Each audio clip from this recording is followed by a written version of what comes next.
हिंदी व्याकरण संज्ञा पार्ट 2 में स्वागत है।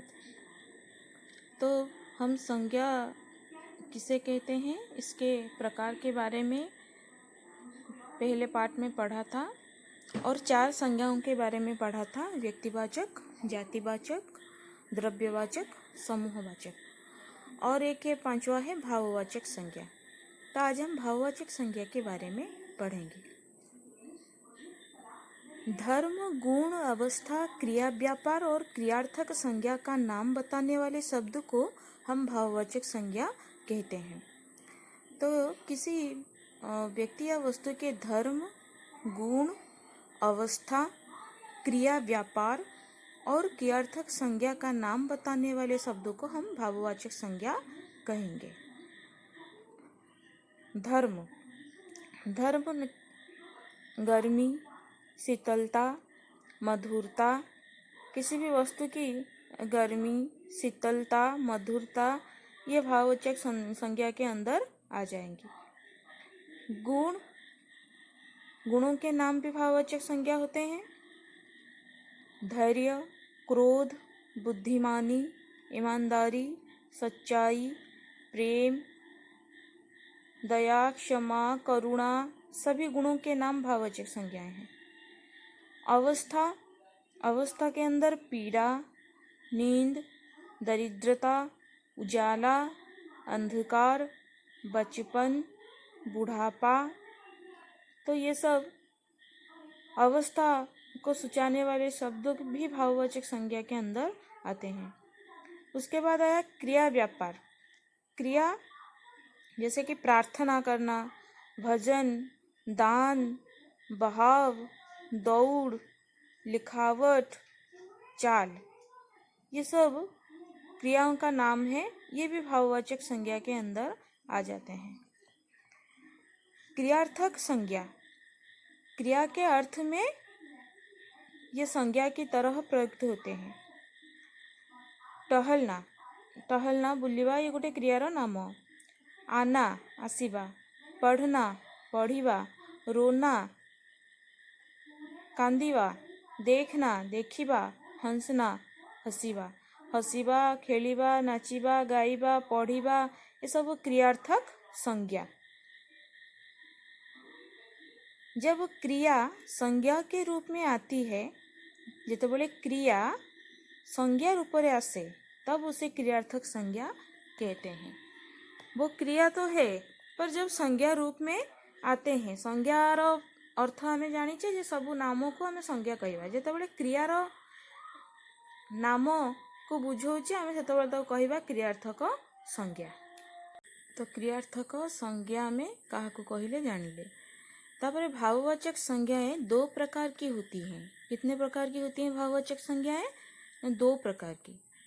मूल, यौगिक। तो मूल भाववाचक संज्ञा के अंदर सभी गुणों के नाम आ जाते हैं, जैसे प्रेम, घृणा, उत्साह, साहस, दया, क्षमा।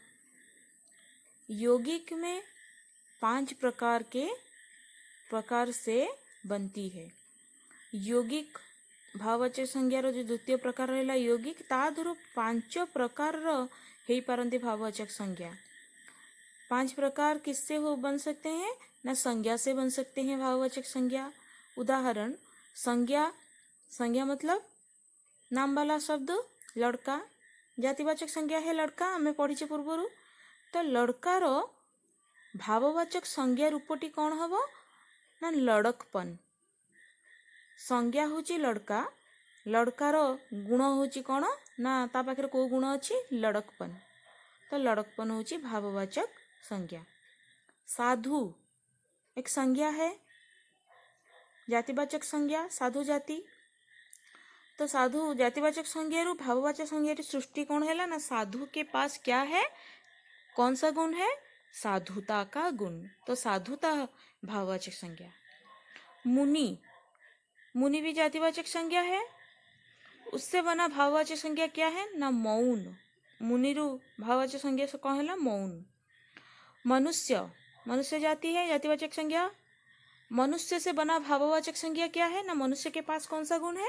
मनुष्यता।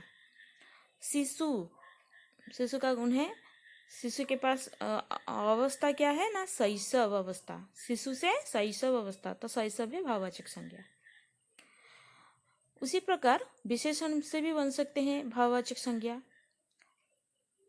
काला, काला कभी काला व्यक्ति, तो यहाँ पर काला विशेषण है, तो काला से संज्ञा कैसे बनेगा भाववाचक संज्ञा, काली माँ। चतुर, एक व्यक्ति के लिए हम विशेषण के रूप में चतुर का प्रयोग करते हैं। विशेषण से कैसे बनेगा, उसके पास चतुर व्यक्ति, उसके पास गुण क्या है ना, चतुराई। गुण का नाम है, भाव का नाम क्या है ना, चतुराई। वीर, एक व्यक्ति वीर व्यक्ति, यहाँ पर वीर विशेषण है क्योंकि वो व्यक्ति को विशेषित करता है। वीर वीर विशेषण है, पर वीर से भाववाचक संज्ञा क्या बनेगा, वीर के पास कौन सा गुण है, वीरत्व। मीठा, मीठा मीठा आम, तो आम में क्या है, मिठास है। मिठास से बना भाववाचक संज्ञा है मिठास। भला से भलाई, तो ये गला विशेषण, विशेषण केमती होगी। तापर हम देखिए सर्वनाम से, सर्वनाम से भी बन सकते हैं। सर्वनाम मम, ये निजवाचक सर्वनाम है मम। मम से बना ममता या ममत्व। अहंग, अहंग से बना अहंकार। अपना, अपना अपनापन। आप, आपा, निज, निजत्व, ये हूँ सब सर्वनाम रू केमती तैयारी होइछि। क्रिया से भी बन सकते हैं भाववाचक संज्ञा। मारना क्रिया है, भाववाचक संज्ञा रूप क्या है उसका, मार। काटना क्रिया है, कटाई भाववाचक संज्ञा। लिखना क्रिया का नाम है, लिखावट है गले भाववाचक संज्ञा।